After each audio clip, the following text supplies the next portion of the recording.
What's going on, y'all? Machiavelli Mills TV. So look, y'all, I'm stuck on WWE 2K23. Like, I'm hooked on it. Been playing it. It's a really fun game for sure, especially when you got the community creations inserted into the game, where you have like old school wrestlers that aren't on the game, like wrestlers from the Attitude Era, from the Ruthless Aggression Era, so on and so forth, and from eras before that. But in the midst of me playing this game, I think about how infatuated I was with the wrestling world. You see, I was introduced to wrestling by my older brother, who's now deceased, right? My big brother, I was over at my dad's house, and you know, we shared a room, and he was watching wrestling a lot. When I probably was like maybe 5 when I really started to pay attention to what he was watching, 5 or 6. And I saw this wrestling sport, and I saw these characters like The Rock, Stone Cold Steve Austin, Undertaker, Kane, Big Show, and I saw cage matches, dudes getting hit with steel with metal chairs, and dudes get hit with kendo sticks and hit with sledgehammers in the stomach, crazy stuff like that. And I'm like, yo, what is this? But I became like enamored with it, right? And I always discussed the appeal that wrestling had back then. But I really want to talk about why wrestling, why the allure of wrestling died off as the years progressed. Right? Wrestling is still going on right now. A lot of different promotions. I was a WWF guy / WWE guy. I wasn't big on WCW, ECW, none of that. I was into the WWF, right? But a lot of people were into a lot of different promotions, a lot of different companies.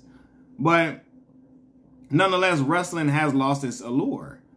And I really want to talk about why that is. Honestly, y'all, I think that wrestling started to lose its allure, or certain things ushered in the phase of wrestling losing its allure. And one of those things is superstars with crossover appeal. It ushered in a phase where wrestling would start to lose its allure to me. One of my favorite wrestlers of all time is The Rock. Y'all know him as Dwayne The Rock Johnson, but I knew him simply as The Rock. The Rock was so popular. Like, I'm talking about, like, he really helped to take WWF through the roof. Him, Stone Cold, Steve Austin, Undertaker, those characters. But the rivalry with him and Stone Cold and The Rock's charisma, you know, his look. The girls liked how he looked. The dudes wanted to be him. His catchphrases, his finishing moves. Everything he did was electric. He was called the most electrifying man in sports and entertainment for a reason, right? He captured the attention of Hollywood. Hollywood came knocking. He started to act in movies, big time movies, which put him in position to be interviewed. He hosted Saturday Night Live, and he started getting interviewed, and they started asking him questions like, is wrestling fake? Are the matches predetermined? So on and so forth. And he started to admit that the matches were predetermined. Now, you all can correct me if I'm wrong. That to me, Mark, I was only a kid, so this is my recollection of it. That was the first time I really heard wrestlers say that the matches were predetermined. Now, as a kid, I just was so into wrestling and so hooked. I didn't want to believe it. I thought he was just, I was stuck in my own world with the wrestling. Even though I heard The Rock say it was predetermined, maybe I was a kid and I didn't understand what he meant, but I remember him saying this in these interviews. And I'm like, yo, like, the product was so good, it just didn't matter or something. I was just hooked. But it started to cause like a stir where people started to write in magazines. When The Rock was on the cover of magazines, they would write articles about him, and it would be like, you know, this guy goes from kicking ass in the ring, or then it said in like parentheses, it was some article, it was like, well, fake kicking ass. You do know that wrestling is fake, right? And I'm like, damn. Wrestling has started being put out there as fake. Now I remember my father. I would watch wrestling with my dad. With my brother, and my dad would come to the front room and be like, y'all watching this fake old stuff?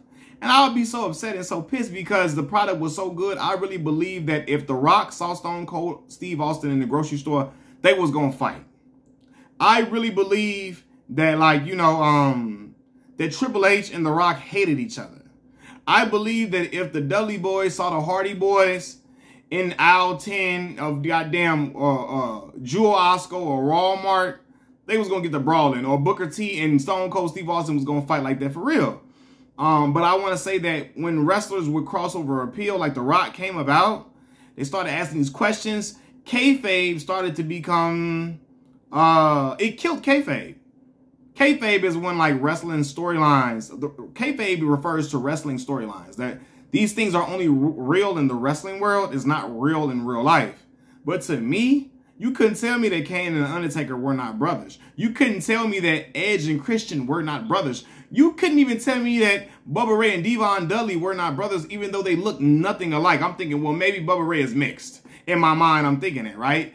Because wrestling, it was just that mystique was there, was strong on the business, right? And these wrestlers helped to keep up the mystique and Vince McMahon helped as well, keeping the good guys and bad guys separated. Like they rode on different buses so that the fans wouldn't look like, wait a minute, The Rock and Triple H hate each other. Why are they on the bus together, chilling, and they're not fighting and they're not getting into an argument?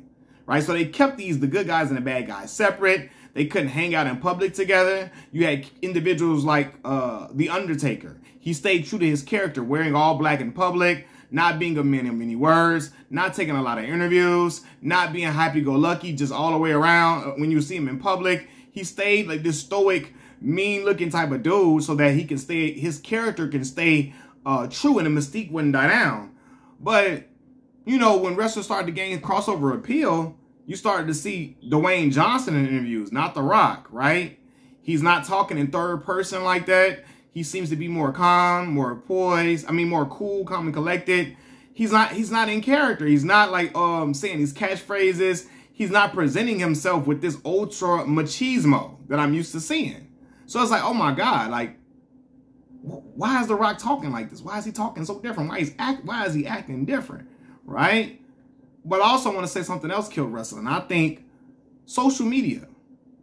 You see, kayfabe was able to be kept up because there was no social media for you to see the wrestlers' everyday life. We had no connection to the wrestlers' family life, their kids, their wives, their brothers, sisters, their mom, dad, so on and so forth. Unless their mom and dad was in the business, we had no connection to that. Social media now, wrestlers can put their family up. You can see them out and about with their children, all of that. And so it humanizes these wrestlers in a way where we know they were human beings, but we just associated them to being their character.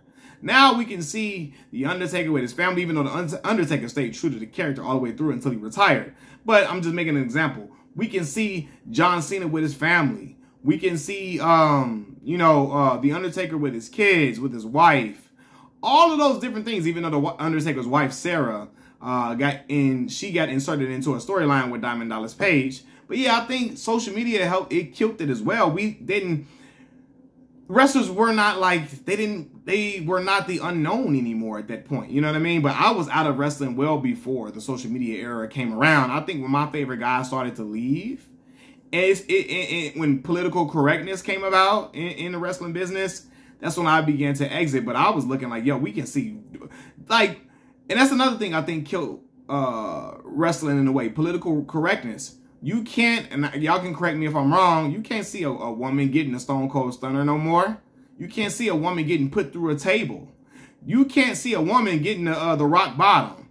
You can't see a woman getting talked to crazy, called all type of crazy stuff. You can't see China. I mean, a woman like China throwing men through the table or wrestling or dudes suplexing her, giving her the 3D and all that type of stuff. So I think contact messing up. I think political correctness killed the mystique. Social media for sure. Like, again, we get to see these wrestlers outside of their character. And when we love them because of the character they play. When I started to see Dwayne Johnson during like when he was acting in Be Cool and stuff like that, I was like, wait a minute. Who is this dude? He seems different.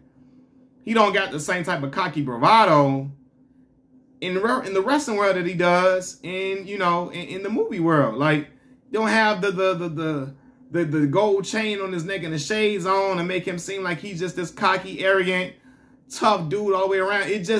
You know, and so when wrestlers started to get the crossover appeal, questions started to come about. Wrestling started to be revealed publicly that wrestling was predetermined. I don't know if that ever happened. Like, I remember when it was a clip of Dr. D, David Schultz, slapping the shit out of the 2020 reporter John Stossel for saying that wrestling was fake, right? Wrestlers were willing to protect the image of wrestling, go above and beyond to it, protect the integrity of the company, the authenticity of the company. They was getting on people's ass for calling it fake. Nowadays, people, they openly talk about it like, you know, it's predetermined, but then they still play out the storylines and still play out their characters. But you see other interviews where they're talking about it being predetermined, so on and so forth. So it kind of throws people off. And I don't know if it has people interested in the same way. And maybe storylines were better back in the day too, because the storylines, it was just crazy stuff. It felt like a build-up to a damn Super Bowl when The Rock was going against Stone Cold Steve Austin at WrestleMania, or The Rock was going against Hulk Hogan, or, you know, Stone Cold against Scott Hall, the NWO and all of that, man. But social media, superstars with crossover appeal and political correctness killed